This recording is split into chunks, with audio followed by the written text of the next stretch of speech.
I'm Jeannie Yerman with Reuters at the New York Stock Exchange at the Index Universe Inside Commodities Conference, and I'm currently joined by Marc Faber. He is the publisher and the editor of the Doom, Boom, and Gloom. Boom, and Doom.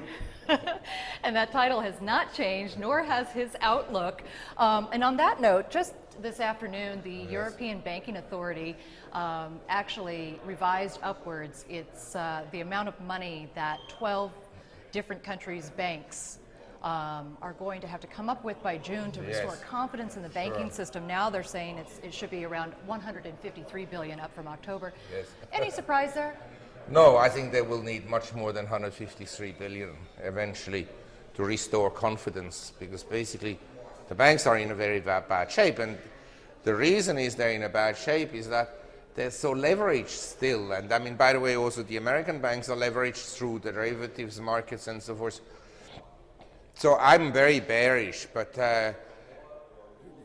I'm not that bearish on equities for the simple reason that if the S&P drops 10–15% here, and if in Europe the bond market drops again, they're going to print money. There's no question about QE3 will come in one form or the other, and in Europe also. They'll monetize. All right, now we are just a day away from the culmination of all these meetings in Europe. Everybody's waiting on edge to find out what's going to happen at the end of Friday.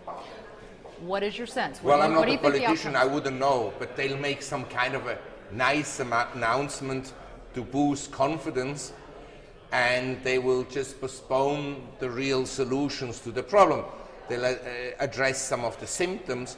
But I'd just like to remind you that when the EU was formed in the Maastricht Treaty, it was stated that no country should have a fiscal deficit of more than 3% and the debt of more than 60% of GDP. And nobody kept that promise. The first one actually to violate was apparently Germany. I can't confirm that, but this apparently happened. And when you look at what happened subsequently, where countries had this huge expansion in debt to GDP, you have to ask yourself, these bureaucrats, what did they do the whole day? Sleep or eat or play golf? But certainly they didn't look at their household. Okay, so it's sounding like you think that there's going to be a lot of can kicking, even if they have to hurl it, as somebody put it today. I mean, it's the same here in the US. They will not address the fundamental problems. They'll address the symptoms with fiscal deficits and money printing.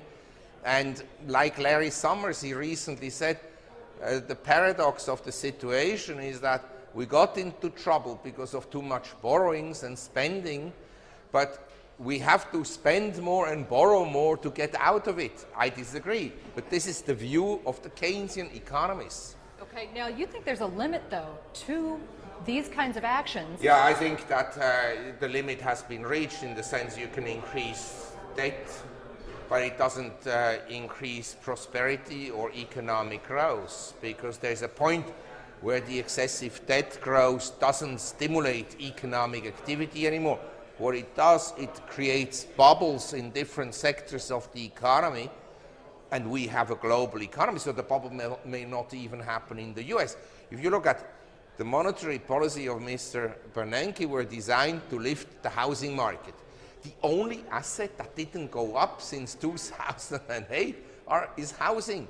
Paintings went up, Warhol paintings went up in value, the value of foreign currencies went up, emerging economies, stock markets went up, real estate in Singapore, Hong Kong, Vancouver went up, but it didn't go up in the US, except for Aspen and prestigious properties on Park Avenue and Madison in New York.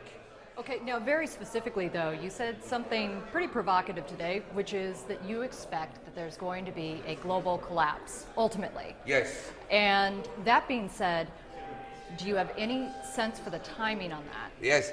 When you make a prediction, never put a prediction about time. And I don't know when it will happen, but I'm convinced that one day the whole derivatives market will cease to exist, will become zero. And when it happens, I don't know, but you know, you can postpone the problems with monetary measures for a long time, but you can't solve them. So if there is war in the world, do you think that derivatives will be settled? Of course not. Greece should have defaulted, then it would have sent the message that not all derivatives are equal, because Okay. it depends on the counterparty. So given your very bearish outlook, how are you preparing for this inevitable? Well, as I said, I mean, we don't know how the world will look in 5 years' time. I'm ultra bearish, and I think most people will be lucky if they still have 50% of their money in 5 years' time. So, but you have to have diversification, you know, some real estate in the countryside, and some gold and some equities, because if you think it through, say Germany 1900 to today, we had World War I, we had hyperinflation, World War II, cash holders and bond holders, they lost everything 3 times.